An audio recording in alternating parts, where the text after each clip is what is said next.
storms. We've got to come together, cause in the end we can make it all right. We've got to learn to love. We are now arming Islamic rebels who are allied with Al-Qaeda that attacked us on 9/11. Does that make any sense at all? American tax dollars should never be spent to prop up a war on Christianity. But that's what's happening now across the globe. That is the voice of Rand Paul from last week's Values Voters Summit in Washington, D.C. And he is right on the money. His entire speech was about the worldwide war on Christianity. He's the only person in the entire summit that mentioned it. Friends, our media won't pay attention to what's going on. There is an unwillingness because of friendships in our government with the Muslim Brotherhood to not mention that it is radical Islam that is the problem. There's an unwillingness to not mention that this is going on, that the persecution is occurring. There's an unwillingness to reference the town of Malula and what happened there. There's an unwillingness to talk about the church in Pakistan and the hundreds that were killed and the hundreds of hundreds that were maimed in the suicide bombing. Oh, and then there's the car bomb in Nigeria that was aimed at Christians gathering. And there's the Muslim Brotherhood kidnapping Christian girls in Egypt to rape them and sell them into sex slavery. There is a broadly prosecuted genocide that is going on from Sunni Sharia law-loving radical Islamists that are trying to subvert all of the rest of the window of the world from Syria over to Pakistan. And friends, I don't know. There's a piece of me that has awakened about this, and I cannot let this go. So I'm grateful that just before showtime today, Heidi McGinnis, who is the outreach director for Christian Solidarity, was able to spend some time with me. Because, Heidi, it is really, really true. It is really true that there's an unwillingness to tell the real truth about what the real cause of this persecution and this genocide is. Would you agree? It would be like speaking to the Holocaust, Kevin, without mentioning Hitler, you see.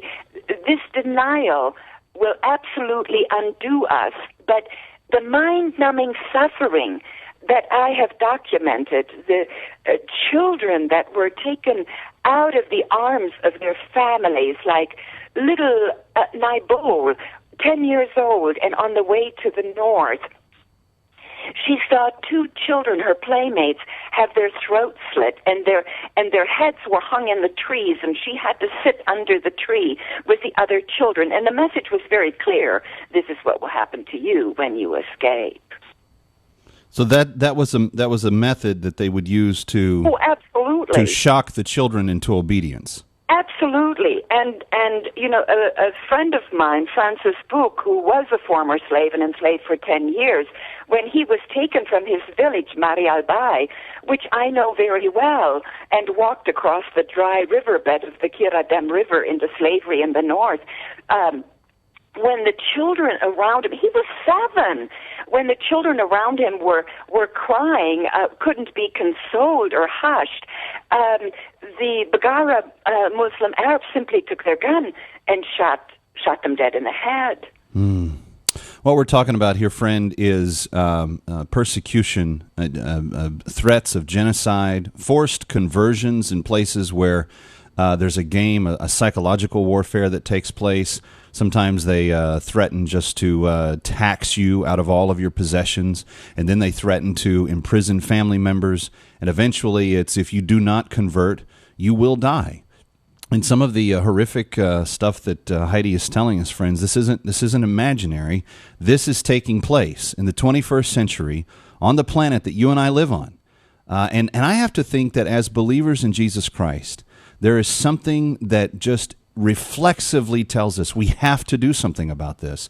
And that's why I want you to go to the website, defendthem.net. It's been an effort that we launched a couple of weeks ago, but we're trying to marshal and gather millions of signatures so that the White House, so that the administration, so that this administration, so that the next administration, so that those that come to power in the next midterms, whatever the case may be, we want our leaders to understand that they can't turn a blind eye to the persecution that is taking place primarily on religious grounds. And friends, it's not just Christians. Christians are the kind of the primary focus, but Jews.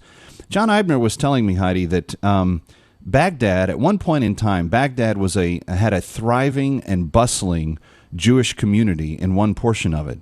And he said today you can count on less than the number of fingers on your two hands the number of Jews that currently reside in Baghdad now. In other words, they've been completely expunged from the region. Exactly. And that is the intent. And throughout the radicalized Islamic world, it is Saturday first and Sunday second. In other words, it is the extermination of the Jews and then the extermination of the Christians. You know, we're not talking about Quakers here. We're talking about extremists, those who utilize Islam as a political ideology to kill people, to establish a caliphate. And we were duped in the West about the Sudan, of course, believing that it was a civil war. It was not. It was a war to exterminate the Christians. For the Christians in the South, Kevin, their baptismal certificate became their death certificate. I was there when Garang came out of slavery. He was a man in his 40s. He refused, when he was taken into slavery as a young man, he refused to go to the mosque. And as a result, he had his eyes burned out with hot embers. And he said, "You might as well kill me." And they said, "No, we will take you from cattle camp to cattle camp and show you and have you stand before your fellow Southerners. And we will say, this is what happens when you do not go to the mosque." We're talking with Heidi McGinnis. She has personally been present to document the liberation of over 3,000 men, women, and children out of the slavery that we're talking about. And she serves as the outreach director for Christian Solidarity International. And more than anything else, friends, whatever you remember of this conversation, I want you to have these words haunting you all day. A signature can save a life. Your signature can save a life of someone who is being put under persecution right now for simply not caving on their beliefs. It's happening in the town of Malula in Syria, a completely historic and ancient Christian town where the Al-Qaeda rebels come in. We're talking about the same philosophical belief system that Heidi was just describing, coming in to exert their will upon the people. And as John Eibner described for us 2 weeks ago, first taking all of the possessions that the families had, and then imprisoning the men, and eventually saying you will be forced to convert, not just to Islam, but to radical Islam, or you will die. Friends, this is not imaginary. This is happening. This is currently going on in places from Syria to Pakistan, across the continent of Africa, across the South Pacific, and, of course, in the Middle East, the Bible lands. The Bible lands are actually being targeted to have all people of the Bible removed from them. Imagine the entire New Testament travels of Paul and Barnabas and Paul and Silas being expunged of those traditions of Christianity that were planted by the Apostle Paul himself. Imagine that. Imagine the disciple Peter's influence throughout the places that the church spread that he touched. But imagine all of the apostle and the disciple influence of the Middle East being expunged, being exterminated of Christian influence. That's the goal. That's the goal of the jihadis. That's the goal of the radical Islamists that are trying to perpetrate this.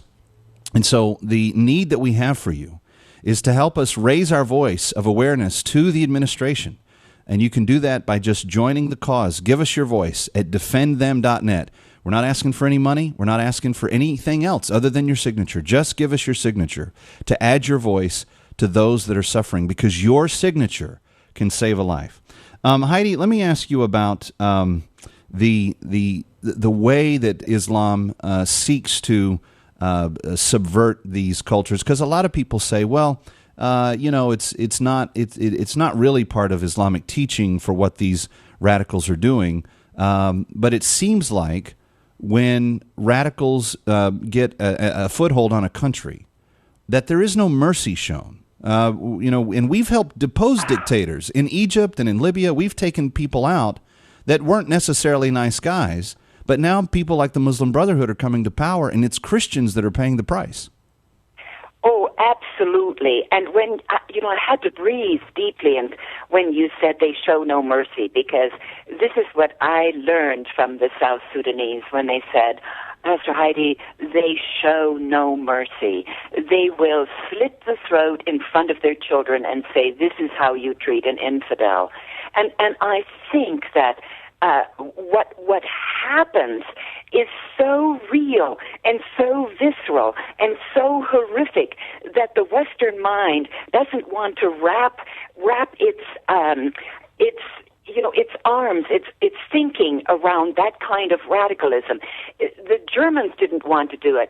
It was, how can Germany, the land of Beethoven and the land of Einstein, it wasn't taught in German culture to kill neighbor, to kill others, to eradicate an entire people, 6 million and 6 million others. But this is radical Islam. It is a perversion. It is a political ideology, and it aims to kill every Christian vestige, first the Jewish community, then the Christian community. And as you were saying, in Damascus and where the Lord walked and where we have this rich history of faith, one of the things that happens and that Dr. Eibner also spoke to is that there aren't just assassinations or ritual beheadings because a strict Sharia law is being imposed or hostage taking, but there's the desecration of churches and other religious symbols that occurs. But I think when you speak to the petition, I think it's so important to remember the widow that goes before the unjust judge and demands to be heard. Well, I think we demand to be heard, and not only to pray for the persecuted, but to turn our prayer into prayerful action, and that's signing the petition. This is real what is happening in the Islamic Middle East. This is real what is happening in Nigeria. This is real what continues to happen in the Sudan, and we have to unite, not only as Christians and in Christendom, but people of conscience, people of all faiths and all traditions, people who follow ethical and moral guidelines. We have to stand up. And we can't just be toothless tigers. And I've seen petitions work, and this petition will work. And it's incumbent upon us, Kevin, to make it work. It only does if we get involved, and that's where we need a chorus of voices. We need literally millions of Americans coming together. And I really do believe, Pastor Heidi, that what we're talking about here is the very basic commitment of the American Christian community. It's amazing when God's people come together across denominational lines, across ethnic lines, and they say, there is something that is so grave, there's something that is so dangerous, there's something that is so big and so important that we work together. We set aside other differences that we have, and we come together and we work together. And that's what signing this petition allows us to do. That's defendthem.net, DEFEND, them.net, defendthem.net. But signing that petition brings about the awareness, the focus that is going to be necessary for our government to cease its support, number one, of the rebels that are doing this. And we are supporting the rebels in Syria, in Egypt, in Libya, across the Horn of Africa. We have supported them in other places, and we've taken into account no regard whatsoever those actions on how they are meted out against Christians and Jews. Kevin McCullough, glad to be with you on AFA today. It's become something that has caused me to lose sleep at night, friend. And I was so blessed to hear Rand Paul get up at Values Voters last week and to actually say to what limited media were there, to say to them and to say to the attendees of the Values Voters Summit, this must be addressed. In Kenya, motorcycle assailants hurled bombs into a Christian church this last week. The pastor had both of his legs blown off. In Indonesia, the world's most populous Muslim nation, 3 girls 2 weeks ago beheaded on their way to Christian school. Simply because they were going to the Christian school, they were targeted and they were killed. In Guinea this year, a Muslim mob attacked and killed 95 Christians and injured 130. Did you hear that story anywhere? Did you hear anyone talking about that? DefendThem.net. Friends, if we don't do this, no one will. This is a unique church thing. This is a unique Christian thing. We, the body of believers in the body of Christ, know that if we don't come together and speak with a large voice, there's not going to be anyone else that takes up this cause. Maybe it's because I just have a ton of friends that are serving in different places around the world and I don't want to see anything happen to them. Or maybe it's just because I just care about Christians and Jews and those that should have the right to believe as they wish and not be forced to convert to something else. But my thoughts repeatedly go to, and I pray for regularly, Pastor Saeed Abedini. We've had his wife on this show because he is still suffering in a prison in Iran unjustly. And he's being physically and psychologically tortured every day. Friends, our passivity is allowing this. DefendThem.net. DEFEND them.net. Please go, please sign. More with Rand Paul and Pastor Heidi McGinnis from Christian Solidarity when we continue. I'm Kevin McCullough. This is AFA Today.